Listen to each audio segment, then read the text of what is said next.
again for joining me here at Eagle Auto Repair, and this is our Pontiac Bonneville, as we talked about when we were talking about the taillights. This was a fuel line leak as well, and so this area here, we had to replace the filter and the fuel line. You can see the filter is just gone.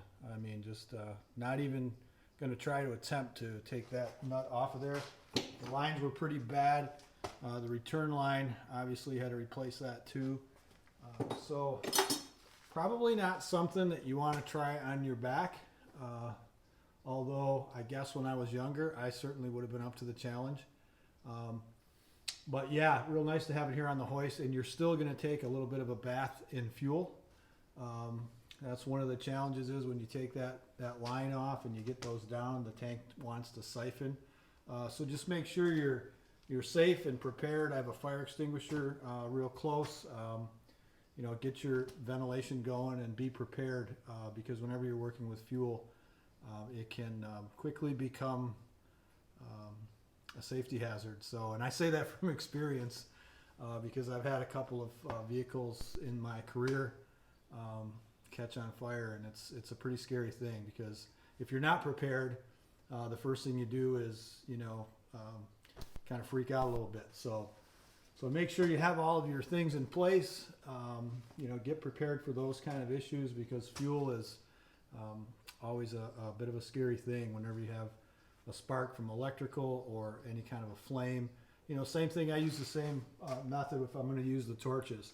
I know right where my fire extinguisher is. I always look at the area around me to be sure where the sparks are flying because you can catch things on fire, and never a good thing to catch your customer's car on fire. So, and like I said, I speak from experience. So, but yeah, they came out really nice. I've got some before and after pictures of the actual area that we repaired the leak here.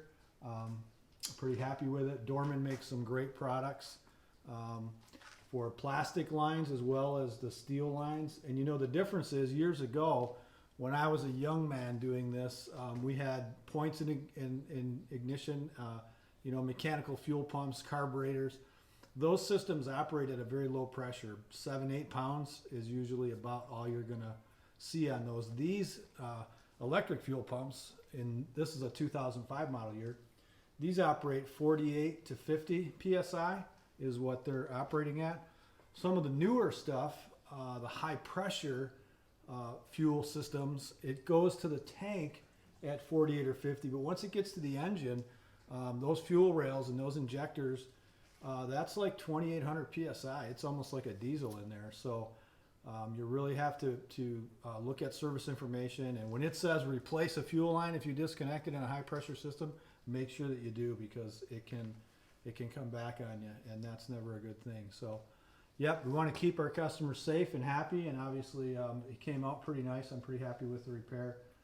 We had a couple other things to do with it, but I just wanted to get you under the car and show you, you know, what it looks like.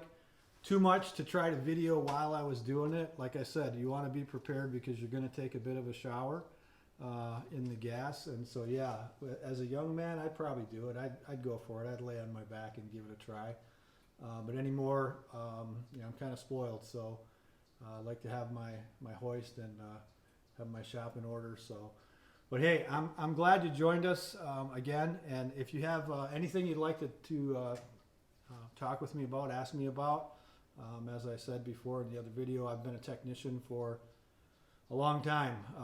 Started working on cars in the 70s when I was a very young man, and pretty much never looked back. So I've worked in dealerships, engine repair shops, so a couple independent places, and right now I'm an automotive consultant, technical consultant.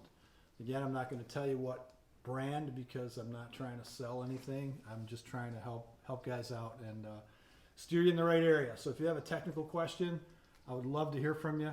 Hit the subscribe button.